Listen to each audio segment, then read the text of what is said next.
na higit sa tanaw. Yun ang aking ininithing ganap.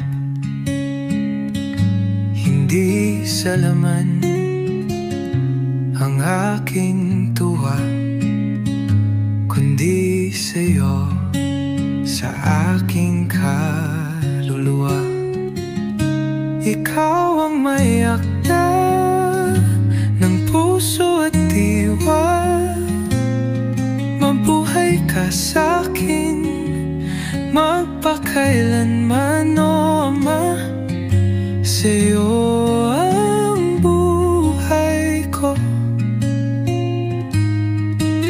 ikaw ang nais ko. Sa gawa at salita hanggang aking hininga, ang mundo'y abala sa dami, ngunit ikaw ang nais kong lagi. Di ako ayon sa sariling gawin, gusto ko'y ikaw ang nasa aking sarili.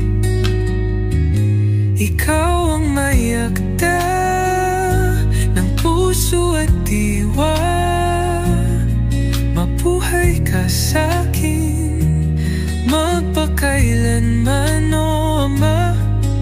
Sa'yo